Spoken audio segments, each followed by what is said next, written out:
Bom dia, garotada do 7º ano, Escola Mestre Jesus. Aqui é o professor Newton de História. Vocês já fizeram aí a terceira avaliação de vocês, né? E lá, como eu falei na revisão para vocês, lá nós concluímos o módulo 3, certo? Então, o módulo 3 nós já terminamos tudo. Nós estamos em dia com os nossos conteúdos, certo? Hoje nós vamos começar o módulo 4. Tá? Vamos começar o módulo 4 no capítulo 13, chegada dos franceses e holandeses. Então vocês podem pegar aí o livro de vocês para estar acompanhando os tópicos, acompanhando as explicações e os slides. Tá? Hoje nós vamos trabalhar da página 2, que é o início do capítulo, até a página 7. Página 2 até a página 7, certo? Antes da gente começar necessariamente a falar sobre o conteúdo, mais uma vez lembrando, é importante que se vocês tenham dúvidas, envie suas dúvidas, envie suas perguntas, que eu vou estar respondendo assim que possível. A gente sabe que esse processo de vocês estarem assistindo videoaulas é complicado, não é tão simples assim de entender, podem ficar falhas nas explicações, então por isso é necessário que vocês façam as perguntas para que a gente possa estar tapando aí essas lacunas de entendimento que possam ficar no caso das aulas, certo? Então vamos lá, gente. Chegada dos franceses e holandeses. Essa chegada dos franceses e dos holandeses no Brasil colonial, ainda no período colonial, tá? Ela está relacionada a disputas de território, disputas por riquezas, certo? Então lembra, teve todo aquele processo de expansão marítima, onde portugueses e espanhóis saíram na frente, encontraram a América, né? Porém, com o passar do tempo, nós vamos ter outras potências também atravessando o Atlântico e vindo para a América. E essas outras potências, como é o caso da Holanda e aí da França, né? Eles não vão respeitar o Tratado de Tordesilhas. Lembra do Tratado de Tordesilhas? O Tratado de Tordesilhas aí, né? Um tratado elaborado e firmado por Portugal e Espanha que dividia a América entre o que seria de Portugal e o que seria da Espanha. Então a França e a Holanda não vai respeitar esse acordo, não vai respeitar esse tratado, porque eles também querem a participação nesse processo de exploração de colônias, certo? Então todos os países aí que de alguma forma se envolveram no processo de colonização da América, que tiveram colônias aqui na América, gente, eles passaram por confrontos, eles disputaram esse território. Portugal e Espanha precisaram entrar em guerra aí, em alguns momentos com essas nações para defender suas colônias, para defender a posse do território colonial. Certo? Então essa ideia de que não teve conflito, na verdade, ela é equivocada. Ou então só existiu conflito entre os indígenas e os colonos, é equivocado. Existiu guerra entre países por essas colônias. Tá? No caso nosso, aqui no caso do Brasil, né, a gente não fala ainda da América Espanhola, vamos falar da América Portuguesa, que é o Brasil. Então, no nosso caso, os franceses vão disputar territórios aí, vão disputar riquezas com Portugal desde o início do processo de expansão marítima. Tá? Como eu disse, apesar de ter um documento, ter um tratado entre Portugal e Espanha e tal, dividindo esse território, né, os franceses não estavam nem aí. Eles vão investir, vão inclusive chegar a implantar colônias nesse lado português da América. Tá? Isso vai gerar, obviamente, grandes conflitos. Certo? Em 1550, um grupo de franceses vai se fixar na região onde hoje é o estado do Rio de Janeiro, né? E eles vão fundar uma colônia nessa região. Essa colônia vai ser chamada de França Antártica. Então percebam, o litoral talvez não estivesse tão protegido assim. Tanto não estava protegido que os franceses vão conseguir, né, em 1550, ou seja, a colonização efetiva começou em 1530. Então já existia o projeto de colonização efetiva, mesmo assim os franceses vão conseguir dominar esse território onde hoje é o Rio de Janeiro e fundar uma colônia lá. Né? E aí, obviamente, não demora muito, nós temos aí os confrontos. Né? Os confrontos eles vão ocorrer aí depois dessa vamos dizer assim, dessa formação dessa nova colônia, que é uma colônia dentro de uma colônia, né? Uma colônia francesa dentro de uma colônia portuguesa. Então, esse episódio da nossa história ele foi marcado por uma aliança entre os franceses e um grupo de indígenas, os tamoios, certo? Ou seja, os franceses tiveram auxílio de um grupo de indígenas, de uma etnia indígena, para conseguir dominar aquela região. Então essa etnia indígena provavelmente era contra a dominação dos portugueses. Então percebe os indígenas fazendo parte de forma ativa desses processos de conflitos por territórios no Brasil daquele período. Não necessariamente pela questão do território, não era isso que os indígenas queriam. Né? A gente percebe aí que, na verdade, essa aliança dos indígenas com os franceses, o motivo principal é que eles não queriam ser escravizados, por isso eles queriam expulsar os portugueses. Né? Os portugueses queriam escravizar os indígenas e os tamoios, para tentar se proteger, queriam expulsar os portugueses do território, por isso decidiram se aliar aos franceses. Essa aliança aí, né, teve como nome aí, Confederação dos Tamoios, tá? Então, se vier no exercício de vocês, na prova, alguma coisa falando sobre a Confederação dos Tamoios, foi essa aliança entre os tamoios, os indígenas tamoios e os franceses, na tentativa de vencer os portugueses, certo? Não se perde aí no nome das paradas, tá? Quando a gente chega em 1560, os portugueses eles vão atacar essa colônia francesa no Brasil, né, Antártica, e durante essa ação nós vamos ter dois padres, o padre Manuel da Nóbrega e o José de Anchieta, vão ter um grande destaque, vão ser fundamentais aí, porque eles vão influenciar os indígenas a desfazer a aliança com os franceses. Olha só que legal, né? Então, era muito importante para os franceses a aliança que eles tinham com os indígenas, e uma das táticas, né, dos portugueses foi enviar padres que pudessem convencer esses indígenas a desfazer essa aliança e não tomar partido no conflito entre portugueses e franceses, né? E aí, quando a gente chega em 65, 5 anos depois, né, a gente tem uma expedição aí comandada pelo Estácio de Sá, que, se eu não me engano, é inclusive uma universidade hoje, né? E essa expedição vai conseguir expulsar os franceses da região da Baía da Guanabara, né? Então, os portugueses vão restaurar o seu domínio, vão restabelecer o seu domínio sobre aí essa região do Rio de Janeiro, que antes estava sob o domínio dos franceses, certo? Depois aí que não deu certo, né, o domínio dessa região, os franceses não vão desistir, né? Deu fracasso aí na França Antártica, mas eles vão tentar novamente invadir o território e ocupar outra região. Dessa vez, em 1612, eles vão invadir o Maranhão, certo? Isso, Maranhão aqui do nosso lado, né? E aí vão fundar na região aí, né, o projeto da França Equinocial, uma nova colônia dentro da colônia portuguesa, certo?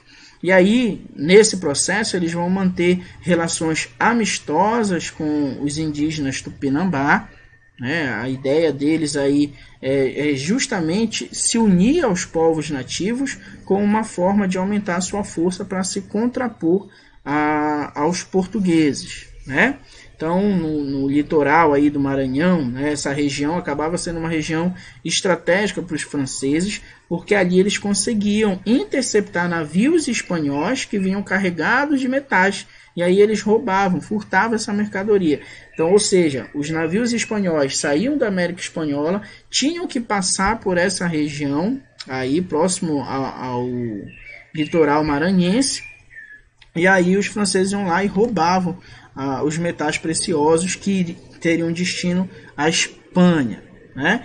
Então, na verdade, nós temos aí vários motivos para que os franceses tivessem escolhido aí, né, feito a escolha por tentar colonizar, tentar tomar posse dessa parte do Maranhão, certo? Essa colônia aí, né, vai se caracterizar aí, essa França equinocial vai se caracterizar pela exploração das chamadas drogas do sertão, né, produtos da natureza, como pimenta, madeira, deixa eu ver, enfim,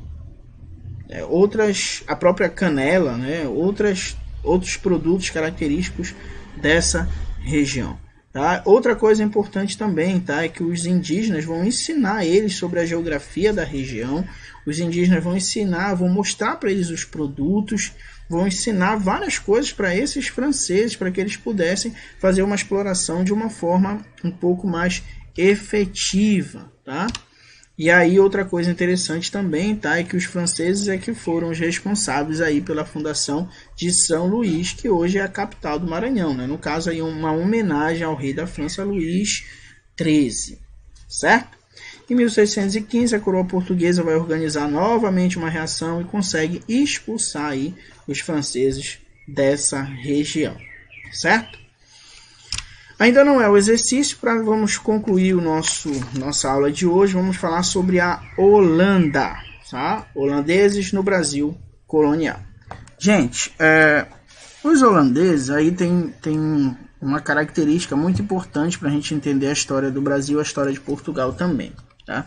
Os holandeses aí, eles passaram por um processo de independência, eles eram considerados colônia, na verdade os Países Baixos, né, que é um grupo aí de países, eles vão se desenvolver muito, principalmente no comércio aí de açúcar. Lembra que a Holanda participava do comércio de açúcar? Nós explicamos isso em assuntos anteriores, né? Então, a Holanda teve uma intensa participação aí no comércio de açúcar, uma parceria que ela tinha com o Brasil.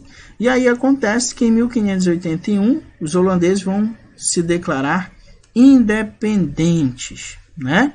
E aí, gente, essa independência aí, né? Eles ficam independentes do governo da Espanha.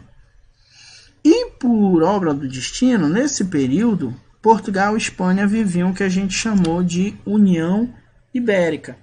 União Ibérica foi o período aí de 1580 até 1640, onde a gente vai ter a unificação das coroas portuguesa e espanhola. Ou seja, Portugal e Espanha vão ter apenas um rei, certo? O rei de Portugal aí, né, foi fazer onda lá no Oriente Médio, acabou morrendo, Dom Sebastião, e aí foram atrás do parente mais próximo dele, e era o rei da Espanha. Então o rei da Espanha se tornou também rei de Portugal. Esse é o período que a gente chama de União Ibérica. Como os reinos estavam unidos, então, lembra do Tratado de Tordesilhas, o tratado que dividia as possessões entre, de um lado era dos portugueses e do outro dos espanhóis? Pois é, se agora eles estão unidos, não tem mais razão de existir o Tratado de Tordesilhas. Então o Tratado de Tordesilhas vai ser desfeito, porque agora tudo pertence à União Ibérica. Tudo pertence a esses dois países, certo? Como a Holanda era dominada pelos espanhóis, no momento que agora ela está lutando aí pela sua independência, né, está conseguindo sua independência, eles olham agora para o Brasil, que pertencia a Portugal, mas para eles podem invadir, porque o Brasil é de Portugal, e Portugal e Espanha agora são unidas, entenderam? Então o problema dos holandeses não era com os portugueses, era com os espanhóis. Só que como estava num período de União Ibérica, eles entendiam que portugueses e espanhóis eram a mesma coisa, tinham o mesmo rei. Então eles decidiram aí invadir as terras, né? No nosso caso, as terras que faziam parte do reino de Portugal, tá? Então em 1630 a gente vai ter um forte ataque aí dos holandeses à capitania de Pernambuco. Esse ataque deles à capitania de Pernambuco vai derrotar as forças locais portuguesas. E aí a gente tem o início dessa ocupação. É importante saber também, tá, gente, que a escolha também não foi por acaso, tá? Pernambuco aí